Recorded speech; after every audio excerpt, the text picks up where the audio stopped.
What's up, everyone? Welcome to the AMZ Answers podcast, your week daily 10-minute blast of Amazon knowledge. This is, again, Product Research Week, episode number 7, how to differentiate your product. And, of course, as always, please ignore Adam and the episode number he says after the song. Thanks, guys. Bye.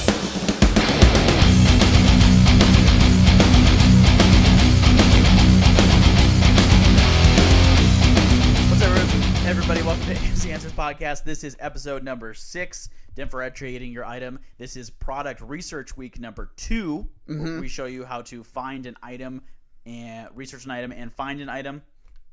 If you're confused at all with anything, because obviously it's a lot of information, ask a question on the forum. Look there. There's something good there. www.amzanswers.com. Just AMZanswers.com will work. You don't have to do the www? Just AMZanswers.com. Really? No. Okay. Yo. It's actually preferred to do that. Okay. Fur. Baby. Tape measure. Is. Measuring. My. Child. Johnson. Period. You didn't have to Johnson. You made it dirty. You guys, Adam has learned how to talk in the mic now, which I'm sure all listeners are really excited about. He is tilting the mic towards him, and there's no mumble. Listen to this. Listen, this is This is what it sounds like when I make my mic like an ice cream cone. Ice cream cone. This is what it sounds like when I make my mic like a wiener. Wiener. That's right. Ice cream cone, wiener. The mic is ice going cream cone, directly wiener. towards his body. Ice cream cone, wiener. Okay, let's go. Start. Okay. Differentiating your item. What are some things you look for? What does that mean to differentiate? What are we even talking about there? Yeah. Why is that important? So I think what I mean when I talk about differentiation is that I just want someone to zig rather than zag, right? I want someone to choose A over maybe A different than B. I need to make my item different enough so that it's going to take some of the sales from another item. I see so many people that they see a successful item and they just make the exact same one and put their brand name on it and just throw it up there and they hope it's going to do well. It's not going to do well because the one with more reviews and the one higher ranked is going to get all the sales. Yeah. Okay. There are 3 main ways to differentiate your item. Okay. There's packaging. Yeah. Okay, that's a huge one, and that's been huge for me. There's bundling, so that's either let's say that I have a slipper, and now I'm selling 2 sets of slippers. Yeah, I'm sort of prickly on the bundle. Okay, I know. I'm gonna get to you once let me finish. Yeah. Okay. All right. So, or let's say that I package a slipper with a blanket. Okay. That would be bundling. A little sleep kit. A little sleep kit. The third really is customized. I forget exactly what I was going to say, but the third is customizing the item to actually change it up. Yeah.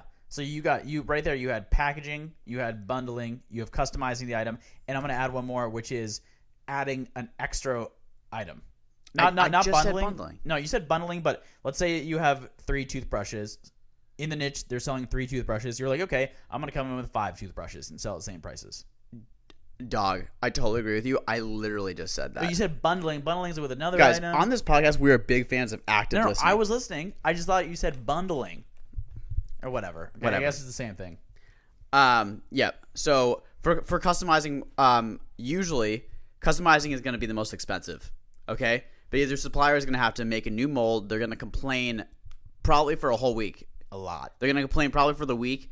They don't love to customize their items. It's expensive for them. They can't mass produce it. It's a lot of effort for them. The main thing is that they're just thinking if they customize it for you. And groceries are here. 1 second, we'll be right back. Adam has gotten his groceries. The dog has calmed down. Oof. And we're back. Guess where we got groceries from? Is it Amazon, right? Amazon, I think. Amazon Prime from Whole Foods. Okay. With a discount. Anyway, continuing, what we were saying is that there's 3 main ways.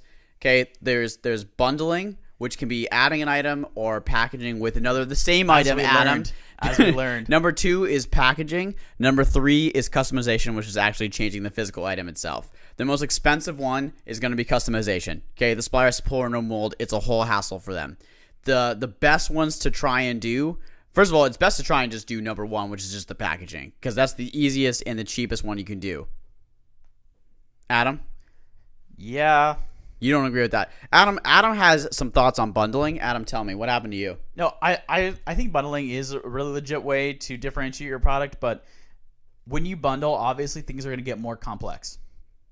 They get exponentially complex. Get exponentially more complex. Why do they get more complex? Because you might have to bring in another supplier to ship the other supplier some items. I'm saying most of the time you do have to bring in another supplier because they will not do the sourcing for you because it's just more work. So then you've added a new step in the workflow. So then now one supplier is waiting on the other supplier, and they also have to communicate between each other, and you have to facilitate the communication. It just makes things harder. Let's use an example. Let's say that you're selling a tape measure in the tape measure niche, and you want to bundle it. How would that look like with suppliers and stuff? If you a tape measure? Mm-hmm. Okay, so let's say you wanted to sell. What would you sell with a tape measure? Just think of something. Laser pointer. A laser pointer. Okay, think you want to sell a tape measure, a laser pointer together. You're making it the measuring 5,000 kit. One supplier is going to have your tape measure, and another supplier is going to have the laser pointer. You're going to have to tell the laser pointer supplier or the tape measure supplier to send their items to the other one. Let's say that you got a cheaper freight forwarding quote from your tape measure supplier. Then you'd want the laser pointer supplier to send the laser pointer to the tape measure person. So now if you're having a packaging, let's say you have packaging. So now the tape measure person has a dependency on the laser pointer person. And in all building, engineering, all things, you want to not have dependencies. You want to cut out dependencies. Yeah, sometimes I think that you have to do it, but it gets exponentially complicated. One thing I really wanted to jump to, in order to differentiate, you're not just coming up with these like by yourself, what you think is good. What you're going to do is you're going to go to each item's listing. You're going to click on their reviews. And when you go scroll down to the reviews and click into all critical. So what that's going to do is that's going to sort all of the reviews that are critical. Read through all of those reviews. Like literally almost read through all of your competitors, all their reviews. Because that's direct customer feedback of what the customer wants. If a lot of the reviews that say packaging was really shitty, the item came like crushed or like there was no packaging on it, well now you know that you can make packaging and it's going to make people really happy. Yeah. Okay, so packaging increases the perceived value of your product. In a Malcolm Gladwell book that I read, I forget which one, he talks about an experiment that they did where people cannot differentiate the value of a product from its packaging. Essentially, packaging and a product, they're all one. It's one thing to someone. Mm-hmm. In the human brain, you cannot differentiate between it. Just think of Pringles right now. What are you thinking about? I'm thinking of the packaging with Pringles. And imagine if you just got a Ziploc bag with Pringles. You probably wouldn't even know what Pringles are. Yeah, I don't know. Yeah, exactly. So literally the human brain cannot tell the difference between packaging and the item. I have my most successful item that's been going on for the longest is only differentiated by its packaging. Only differentiated by the branding and the packaging. Yes, that is true. Also, I will say another differentiator that you have in that line of products is the amount that you offer. Yes, I think at first, so I guess that's bundling too. I offered more and then I did more packaging. Yeah. At this point now, there are people that offer the same amount. I'm not saying don't do a bundle. I'm just saying be careful of increasing your complexity. If you're going to do it, make sure it's a good reason to do it. It's a pain in the A. But I think that I want to reiterate again, go through all of your competitors' reviews, and through the reviews, that's how you find the differentiator. Yes, that is how you start. I comb through the reviews, and I have like a notepad, and I'll just write down like exactly what I'm thinking. Yes. And it takes like an hour or two, and you'll find out what you want to do. See what they don't like about the product, and build your strengths of your product off that. And go packaging first, bundling, and then if you cannot, if that's not going to do it, then you can go into customization. But I've gotten burned on customization so many times because I've paid when I was a young seller, a greenhorn. Hey, okay, we're back. There was a faux pas. I said a faux pas, but now we're back and everything's okay. You okay? Yeah, I'm okay. We had to cut a little segment out. We got really into the items that we were actually doing and dream of doing. But I'm gonna go back when I was a young greenhorn. I made some custom. I paid a ton of money for customizations and spent a ton of time. First of all, when you do a customization that has to do with the physical product, it's going to add like 4 to 6 weeks onto the product itself because they have to make the mold for it a lot of the times. And so I did that a couple times. I ended up spending about $750 on it each time. And it's just not really worth it because you can find items where you can differentiate by bundling and packaging. Especially for your first item. For your first item where you don't want to put a lot of investment into it, you really should be looking to differentiate by packaging and bundling. Let me say that I've also tried gone down this customization route, and the one time I got customization to go through, I've done customization on other things, but it took forever. The one time that it took a reasonably short amount of time was 2 months, and that was just to change the color to green.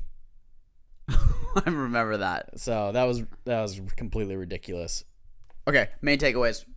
Main takeaways are easiest way to differentiate are packaging, bundling, adding an extra product. Yep, those are all the same. I What got was it. your main takeaways? The easiest way to differentiate are packaging, bundling, or adding more length, or adding another one of something to Or your girth. package, or girth if that's your thing. And then the third one is actually changing the physical product itself. Again, you want to go 1, Customization. 2, and then 3. Yeah. Okay.